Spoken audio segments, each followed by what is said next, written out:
Hello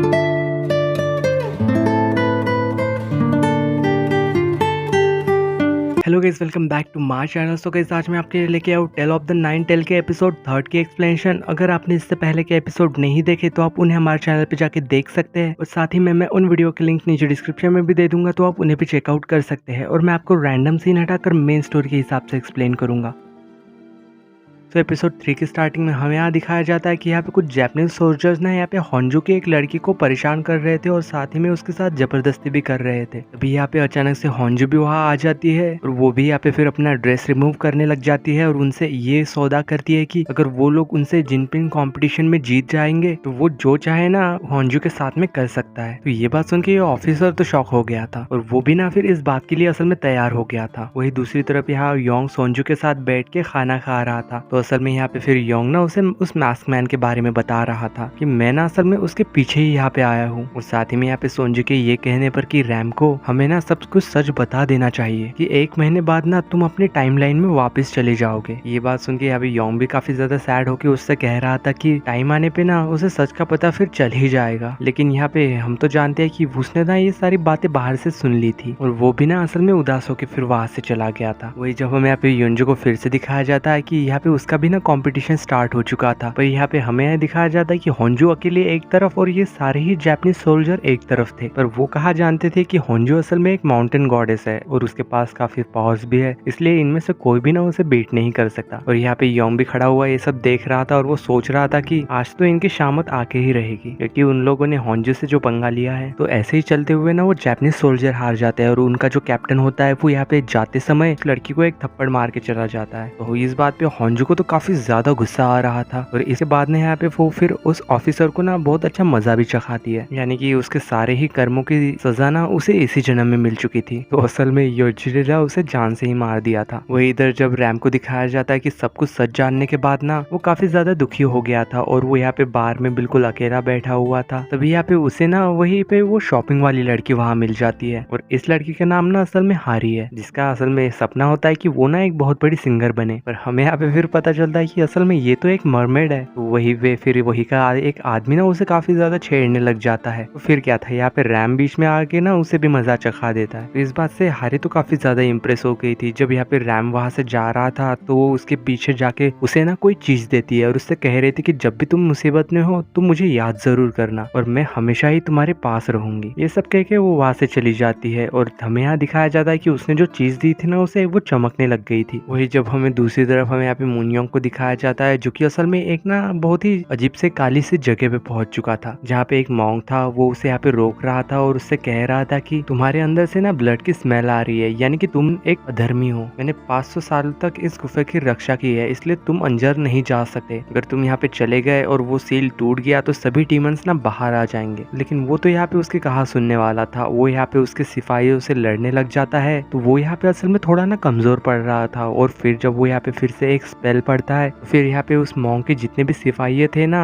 वो सभी ना जलने लग जाते हैं। और फिर वो अंदर से ना असल में उस डीमन कल को बाहर निकालता है और वो यहाँ पे उस लड़की को यानी कि उस डीमन को योंग के पास ये कह के भेज देता है कि तुम्हें उस पर अटैक करना होगा। और वो लड़की फिर ना वही जाके उस पर अटैक करके उससे ये कहती है कि तुम्हें अपना प्रॉमिस नहीं तोड़ना चाहिए था। तो योंग जब जैसे ही उस लड़की की आंखों में देखता है तो वो ना काफी ज्यादा डर गया था और वो उठ गया था। और इस वजह से यहाँ पे रैम और यांगो भी काफी ज्यादा डिस्टर्ब हो गए थे और वो भी यहाँ पे ना यहाँ वहाँ ढूंढने लग जाते हैं कि वो कौन था, लेकिन उन्हें तो कोई भी नहीं मिलता। फिर जब नेक्स्ट मॉर्निंग दिखाया जाता है कि ये खाना खा रहे थे तो यहाँ पे योंग ना रैम के मुंह में जबरदस्ती खाना ठूसते हुए उससे कह रहा था कि तुम बहुत ही ज्यादा वीक हो गए हो, तुम कुछ खा पी ही नहीं रहे। और दिखाया जाता है कि होंजू भी वहीं से जा रही थी तो वो ना उससे ये पूछता है कि क्या वो मास्कमैन के बारे में तुम्हें कुछ पता चला। पर यहाँ पे होंजू तो उससे झूठ कह देती है कि नहीं, अब तक नहीं मिला, उसकी खोज ना अभी भी जारी है। और साथ ही में हमें यहाँ पे ये बात भी पता चलती है कि असल में बचपन में ये तीनों ही ना बेस्ट फ्रेंड हुआ करते थे और साथ ही में इन तीनों ने ये प्रॉमिस भी किया था कि ये तीनों ना हमेशा ही एक दूसरे की रक्षा करेंगे। वही जब नेक्स्ट सीन में दिखाया जाता है कि यहाँ पे मुनयोंग ना असल में होंजू से मिलने आया हुआ था और साथ ही में उसके लिए उसके फेवरेट वाले फ्लावर्स भी लेके आया था। तो असल में यहाँ पे समझ नहीं आ रहा कि हो क्या रहा है, क्योंकि शायद मुनयोंग ना होंजू को चाहता है और होंजू शायद योंग को चाहती है। और फिर जब कुछ देर बाद यहाँ पे योंग भी आ जाता है, लेकिन अचानक से ही ना उसे यहाँ पे सब कुछ दिखना बंद हो गया था। वो तो यहाँ पे काफी ज्यादा डर गया था फिर। और फिर इस बात का फायदा उठाते हुए मुनयोंग ना उसे मारने ही वाला था कि हॉन्जू यहाँ पे आके ना असल में उसे बचा लेती है। तो असल में फिर यहाँ पे मुनयोंग को ये बात पता चलती है कि उसने तो उसके बारे में उसे कुछ भी नहीं बताया था और शायद इस वजह से उसे ना यहाँ पे और भी ज्यादा गुस्सा आ रहा था कि हॉन्जू अभी भी ना योंग के प्यार में पागल है। वही जब नेक्स्ट सीन में यहाँ पे मुनयोंग ना उसी डीमन गर्ल से बात कर रहा था और जैसे फिर असल में वो लड़की ना यहाँ पे अपनी आंखों की पट्टी खोलती है तो अचानक से ये ना अपना मुंह फेर लेता है और तभी यहाँ पे हॉन्जू भी वहीं पे पहुंच जाती है और वो यहाँ पे डर डर के कह रही थी ये तो वही लड़की है, यानी कि वही मॉन्स्टर जिसे कि असल में रिचुअल से बनाया गया था। और साथ ही में वो ये भी समझ जाती है कि असल में योंग के ब्लाइंडनेस के पीछे भी कोई और नहीं बल्कि मुनयोंग का ही हाथ था। वही यहाँ पे योंग, सोंजू और रैम के साथ मौजूद था और वो ना शायद फिर असल में इस कर्ज का तोड़ समझ चुका था। तो सोंजू यहाँ पे योंग से ये वादा करता है कि तुम्हें ये रिचुअल करनी ही पड़ेगी और तुम्हें मेरे साथ चलना होगा। और फिर वो दोनों ना असल में उसे वहीं पे छोड़ के कहीं जाने लग जाते हैं और वही इस बात का मौका देखते हुए होंजू ना यहाँ पे योंग के पास आ गई थी और साथ ही में यहाँ पे उसे फ्रूट्स खिलाते हुए ये कह रही थी कि तुम मुझे पसंद क्यों नहीं करते। और वो यहाँ पे शायद ना उसे फिर जबरदस्ती किस करने लग गई थी और उससे ये कह भी रहे थे कि मैं तुमसे ना बहुत ज्यादा प्यार करती हूँ, तो इसलिए बस तुम ना मेरे साथ ही रहो। पर यहाँ पे योंग भी बेचारा खुद को बचाते हुए उसे जैसे तैसे रोकता है और उसे ये कह के वहां से चला जाता है कि मैं सिर्फ ना जिया को ही पसंद करता हूँ और उसी के साथ रहूंगा और प्लीज ना तुम मुझसे दूर रहो। बेचारी यहाँ पे होंजू तो इस बात को सुन के काफी गुस्से में आ गई थी। वही जब हमें यहाँ पे सोंजू और रैम को दिखाया जाता है जो कि असल में एक रिचुअल की ना तैयारी कर रही थी और जैसे फिर यहाँ पे 12 बजते हैं तो यहाँ पे रैम ना सोंजू के सारे ही बताए हुए रिचुअल को परफॉर्म करने लग जाता है। पर अचानक से दिखाया जाता है कि उस रिचुअल के दौरान ना उसके नाक से खून आने लगता है और साथ ही में फिर आंधी तूफान भी चलने लग गए थे। और यहाँ पे हमें दिखाया जाता है कि योंग ना होंजू के लोगों से यहाँ पे मार खा रहा था, लेकिन आखिरकार वो अपना दिमाग चलाते हुए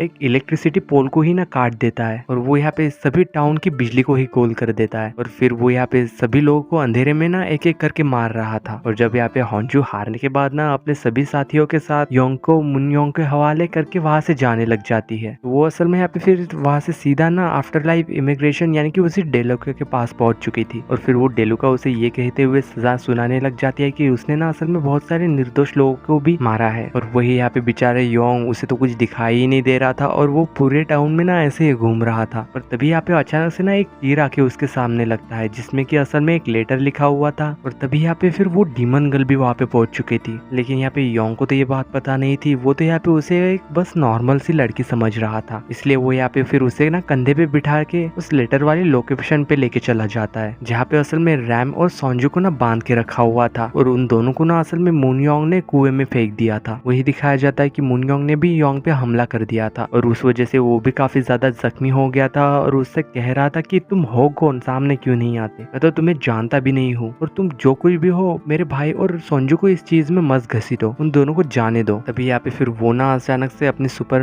पावर का यूज करके एक जोरदार बिजली गिरा देता है जिसकी वजह से यहाँ पे मुनयोंग तो बेहोश हो जाता है। वही जब यहाँ पे रैम को दिखाया जाता है कि उसका ना वो मर्मेड स्केल ना यहाँ पे शाइन कर रहा था यानी कि ग्लो कर रहा था जो कि उस लड़की ने दिया था। और वही जब उस लड़की को हमें यहाँ दिखाया जाता है कि यानी कि ये मरमेड भी समझ जाती है कि उसका प्यार ना शायद बहुत बड़ी मुसीबत में फंस चुका है। और जब यहाँ पे योंग को फिर से दिखाया जाता है, वो यहाँ पे जब उस डीमन गर्ल की आवाज फिर से सुनता है कि ये समझ जाता है ये तो वही छोटी सी लड़की है जिसके की असल में काइंडनेस और बहादुरी को देख के एक बार ना योंग ने उसकी ना एक विश पूरी करने का उसने प्रॉमिस किया था। पर लेकिन जब वो एक दिन अपनी ट्विन सिस्टर के साथ कहीं जा रही थी तभी अचानक से एक डीमन लेडी की नजर ना उन दोनों पे पड़ जाती है और वो फिर असल में उसे ना यानी कि उसकी बहन को अपने साथ ले गई थी। लेकिन हमें यहाँ पे दिखाया जाता है कि ये डीमन गर्ल यानी कि उसने ना अपनी छोटी बहन को बचाने के चक्कर में उसने अपने कपड़े बदल लिए थे और उसकी जगह पे वो चली गई थी यानी कि वो डीमन गर्ल। और वो असल में एक बॉक्स में बंद थी जो कि बार बार माउंटेन गॉड्स यानी कि योंग से ना मदद मांग रही थी, लेकिन असल में योंग तो उसकी मदद करने के लिए पहुंच ही नहीं पाया और इस वजह से शायद इस लड़की को यानी कि इस बच्चे को ना काफी ज्यादा गुस्सा आ रहा था और शायद ना उसी चीज का बदला लेने के लिए ये लड़की ना ये सब चीजें कर रही है। और जब ये सच योंग को पता चलता है तो वो उससे ना यहाँ पे सॉरी कहते हुए उससे कह रहा था कि मैं उस टाइम ना कोई माउंटेन गॉड नहीं था और मुझे अपने पद से भी निकाल दिया गया था जिस वजह से मैं तुम्हारी हेल्प के लिए वहां नहीं पहुंच पाया। जैसे ही फिर असल में वो ना यहाँ पे उस लड़की का नाम कहता है तो ये लड़की असल में यहाँ पे ये डीमन गर्ल जो है ना बिल्कुल ही ठीक हो जाती है और योंग का भी श्राप ना खत्म हो जाता है यानी कि उसे भी फिर से दिखना शुरू हो गया था। और फिर जबकि अब उसे सच पता चल चुका था तो वो ना उसी बॉक्स के पास जाके उस बॉक्स को तोड़ के ना असल में उस बच्ची को वहां से आजाद कर देता है लिया, यानी कि असल में ये बच्ची भी ना फिर उसे सोंजू और रैम के बारे में बता देती है। और और वो बच्ची ना फिर असल में वहाँ से गायब हो गई थी, यानी कि असल में वो मुक्त हो चुकी थी। योंग भी यहाँ पे फिर भागते भागते उस कुएं के पास चला जाता है और सोंजू को तो वो वहाँ से बचा के बाहर निकाल लेता है, लेकिन तब तक ना रैम डूब चुका था। लेकिन तभी हमें यहाँ पे दिखाया जाता है कि अचानक से वही मरमेड लड़की ना वहाँ से भागते हुए आती है और वो पानी के अंदर जाके ना रैम को बचा लेती है और ये काफी अच्छा सा रोमांटिक सीन था। और यहाँ पे योंग भी ये सब देख के काफी खुश लग रहा था कि असल में वो जब यहाँ से चला जाएगा तो उसके जाने के बाद ना यहाँ कोई तो होगा जो कि उसके छोटे खड़ूस भाई का ध्यान रखेगा। और साथ ही में यहाँ पे उन दोनों के हाथ में एक एक रिंग भी आ चुकी थी जो कि ग्लो कर रही थी, यानी कि असल में ये दोनों ना अब एक दूसरे से प्यार करने लगे हैं। और इसी सीन के साथ tale of the nine tail season 2 episode 3 की एंडिंग होती है। अगर वीडियो अच्छी लगी हो तो लाइक शेयर सब्सक्राइब जरूर करना। मिलते हैं नेक्स्ट वीडियो में, तब तक के लिए बाय।